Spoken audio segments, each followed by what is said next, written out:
పోయింది గోదావరి తాను తెప్పున్న ఎగిసింది Godavari. Hi, hello, నమస్తే అండి. ఎలా ఉన్నారు మీరు? నేను చాలా బాగున్నానండి. మీరందరూ కూడా ఆయురారోగ్య ఐశ్వర్యాలతోటి సుఖశాంతులతోటి వర్ధిల్లాలని ఆ భగవంతుని ప్రార్థిస్తున్నానండి. ఈరోజు ఒక మంచి ఐటెం తయారు చేస్తాను. అయితే బూర్లు అన్ని రకరకాల బూర్లు వండుకుంటాం. అయితే పూర్ణం బూర్లు వండుతాం, పూర్ణం బూర్లు వండుతాం, చిమ్మిలి బూర్లు వండుతాం, కొబ్బరిలెస్ కూరలతో అనేక రకాలైన బూర్లు వండుతాం. కానీ నేను ఈరోజు చేసేది ప్రసాదం బూర్లు అండి. అదే ప్రసాదం అంటే మీకు తెల్ల గోధుమ రవ్వ, అదే సుజీ రవ్వ అంటారు. దాంతో ప్రసాదం కింద చేసి అవి బూర్లు ఎలా చేయాలి ఏంటి ఎంతో సులువుగా, అసలు రాని వాళ్ళు కూడా బూర్లు చాలా బాగా చేసుకోవచ్చండి. ఏదైనా చిన్న చిన్న ఇది వచ్చినప్పుడు, పూజ వచ్చినప్పుడు, దాని దేవుడికి నైవేద్యం పెట్టుకోవడానికి, పిల్లలు అడిగినప్పుడు గబగబా చేసి పెట్టడానికి బాగుంటాయి. దానికి కావాల్సింది ఏంటంటే, నేను ఇదిగో సుజీ రవ్వ అండి. ఇదిగో ఒక గ్లాసులు, ఈ గ్లాసులు తీసుకున్నాను. అయితే ఈ గ్లాసు మీద ఓ పావు గ్లాసు పంచదార తీసుకున్నా. ఎందుకంటే పైన కవరింగ్ వస్తుంది కదా. మరి ఈ పిండి మటుకు నేను రుబ్బి పెట్టానండి. ఒక గ్లాసు మినపగుళ్ళకి 2 గ్లాసులు బియ్యం పోసి ఇలా పిండి ఇలా రుబ్బి పెట్టాను. వీడియో లాంగ్ అవుతుందని నేను అలా పెట్టి ఉంచానండి. ఇదిగో యాలకపొడం, చక్కగా నూక వేయించడానికి కొద్దిగా నెయ్యిని, డీప్ ఫ్రైకి సరిపడా ఆయిలునండి. ఇంకంతకన్నా ఏం అక్కర్లేదు. ఈ బూర్లకి చక్కగా ఎంతో సులువుగా చేసుకోవచ్చు. చేదవు, ఆ పూర్ణం బూర్లు అయితే చీరుతే అంటారు, ఇవి కూడా చేదవండి. ఎంతో సులువుగా చేసుకోవచ్చు. ఎలా చేద్దాము వీడియోలో పెడదాం. ఇదిగోనండి, స్టవ్ వెలిగించుకుని మనం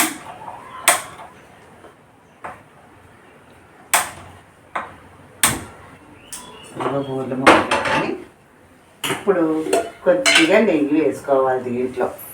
ఎందుకంటే మనం నూక వేగటానికి వేసాను. నెయ్యి వేసుకున్నాక అప్పుడు ఇదిగో ఈ కప్పు రవ్వ మనం చక్కగా వేయించేసుకోవాలి. పదునుగా వేయించుకోవాలి. మరీ మాడకుండా, మరీ పచ్చిగా కాకుండా చక్కగా పదునుగా వేయించుకోవాలి. ఇదిగో ఈ కప్పు రవ్వ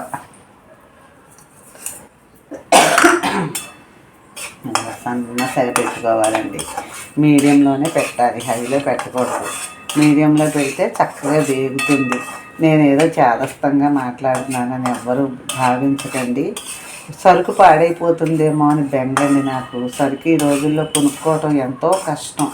నేనేదో సరదాగా ఇలా తిప్పి చేసేసి 4 మాటల్లో కత్తిరించి చెప్పేశాను అనుకోండి, కొంతమందికి అర్థమవుతుంది, కొంతమందికి అర్థం అవ్వదని చాదస్తంగాను 4 సార్లు చెబుతాను నేను అదే మాట. ఇదిగో కొంచెం హైలో పెడతాను. ఈ నూక సన్నగా వేగా అన్నీ మీకు చూపిస్తాను. ఇదిగోనండి, ఇది నూక చక్కగా దోరగా వేయించాను, మాడకుండా దోరగా వేయించాను. ఇది ఇందులోనే వదిలేయకూడదు. చక్కగా దేనైనాను ప్లేట్ చూసేసి వేరే తీసేసుకొని ఈ పక్కన పెట్టుకోవాలి. ఈ పక్కన పెట్టుకుని ఇప్పుడు ఏం చేస్తానంటే, ఈ గ్లాస్ తోటి ఇదిగో గ్లాసు పంచదార, ఇంకో పావు గ్లాసు కూడా తీసుకున్నాను అన్నమాట. ఇది అదిగో ఇప్పుడు ఆ గ్లాసు రవ్వకి 2 గ్లాసులు నీళ్ళు ఎసరు పెడతాను. ఎసరు మరుగుతుంది. హైలోనే పెట్టచ్చు, ఏం పర్వాలేదు. అయితే అంటుకోకుండా కొద్దిగా దీంట్లో నెయ్యి వేస్తాను.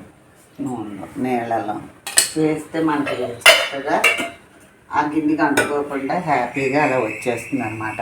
ఇప్పుడు గ్లాసు నూకకి గ్లాసు పావు పోసానండి పంచదార. ఈ గ్లాసు పావు పంచదారకి ఏం చేయాలంటే, కొద్దిగా మనం ఈ పంచదారని ఈ రవ్వలో కలపాలి, ఉండకట్టకుండా. ఇదిగో ఇందులో పోస్తాను, కాస్తాను.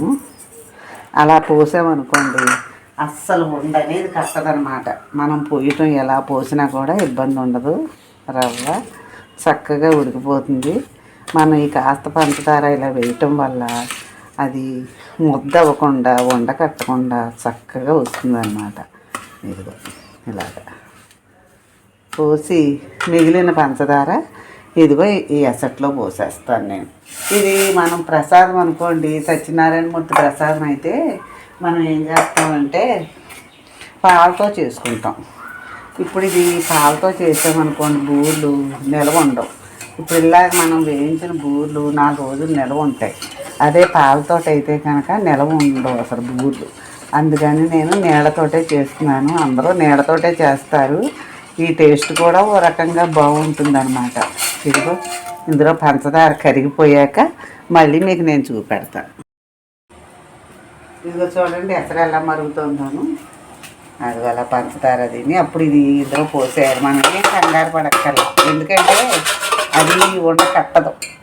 ఎందుకంటే మనం దాంట్లో కొంచెం పంచదార కలిపాం కదా, ఉండకట్టే ప్రసక్తే లేదు. ఎలా కలిపినా కలపకపోయినా అదే ఉత్తిన పోస్తే కనుక చుట్టుకుపోతుంది. ఇది చుట్టుకుపోదు. మనం కలిపినా కలపకపోయినా కూడా అలా ఉడుకుతూనే ఉంటుంది. అది భయం ఏమీ లేదు. ఇదిగో చూసారా దగ్గరగా ఉడికి మనం ఆ పంచదారని కొద్దిగా వేస్తే ఇదో టిప్ అనమాట మీకు. సత్యనారాయణమూర్తి ప్రసాదం చేసినప్పుడు కూడా కొద్దిగా వేయించిన రవ్వలోను కొంచెం పంచదార వేసి అలా ఉంచుకుంటే ఇలా అసలు ఏమి ఉండనేది కట్టదు. మనం కలిపినా కలపకపోయినా కూడా అలాగే ఉండిపోతుంది అనమాట. దగ్గరగా పడుతుంది సార్. ఇంత దగ్గరగా పడి ఎంత బాగా ఉడుకుతుందో ఇది. అది ఇప్పుడు నేను యాలక పొడి వేస్తాను. ఇందాక నేను దాంట్లోనే వేసాను కదా నెయ్యి, ఇంకా వెయ్యక్కర్లేదు. ఇది యాలక పొడి వేసుకున్నాను.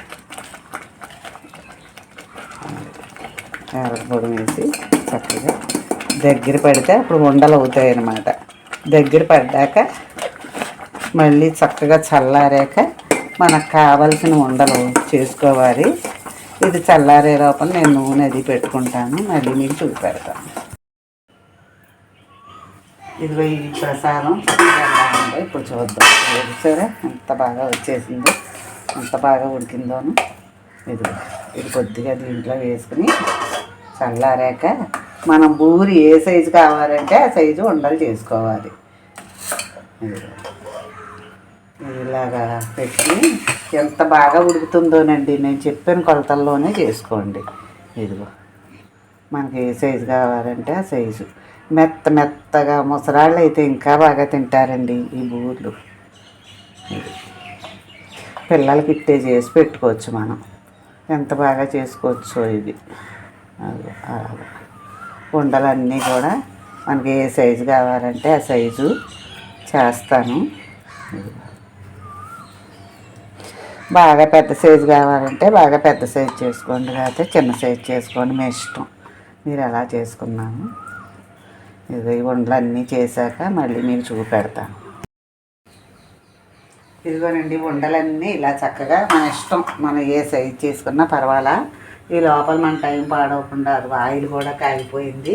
ఇప్పుడు ఈ తోపుపిండిలోనూ కొద్దిగా రుచి కోసం ఒక చిటికెడు ఉప్పు వేసుకోవాలి. అలాగా అప్పుడు బాగుంటుంది అన్నమాట. చక్కగా ఇదిగో దీన్ని బాగా ఇలా కలిపేసుకోవాలి. నేను వీడియో లాంగ్ అయిపోతుందని రుబ్బేసి ఉంచాను అనమాట అండి. 1 గ్లాసుడు పప్పుకి, మినప్పప్పుకి 2 గ్లాసులు బియ్యం పోసి రుబ్బి అలా పెట్టుకున్నాను. ఇవన్నీ చూపెట్టి ఇవన్నీ ఎందుకని చెప్పి నేను అలా సింపుల్గా అయిపోతుందని అలా చెబుతున్నాను. కొలత చూస్తే మీకే అర్థమవుతుంది కదండి. ఇదిగో ఇలా వేసి వీటిని నెమ్మదిగా అలా వదిలితే చక్కగా వస్తాయి బూర్లు. కళ్ళు మూసు చేసేయచ్చండి. పూర్ణం బూర్లా చీత్తాయని కానీ అలాగని కానీ ఇలాగని కానీ ఏమీ ఉండదు. ఇది హాయిగా వేసేసుకోవచ్చు. సరే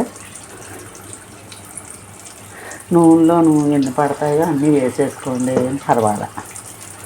ఇవి ఒకదానికోటి అంటుకుపోవటాలు కానీ చేతకాలు కానీ ఏమి ఉండవు. చక్కగా గోల్డ్ కలర్ వచ్చేలాగా వేయించుకుంటే బాగుంటాయి.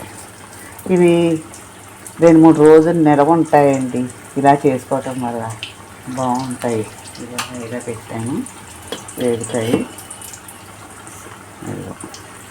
ఖాళీ ఉన్నంతసేపు వేసేసుకోండి, కానీ పర్వాలేదు, అంటుకుపోవన్నమాట. ఇవి అయ్యాక మళ్ళీ నేను ఇంకో వేస్తాను చూద్దరు కానీ. ఇదిగో చూసారా గోల్డ్ కలర్ ఇదిగో ఇలా వచ్చేలాగా చక్కగా గోల్డ్ కలర్లో ఇలా వేయించుకోవాలండి. ఎంత బాగుందో చూడండి కలరు. అసలు చూస్తుంటేనే ఎంత అందంగా అనిపిస్తున్నాయో, తింటే ఇంకా టేస్ట్గా ఉంటాయి ఇవి. ఇదిగో చూసారా ప్రసాదం పూలు ఎంతో బాగుంటాయండి.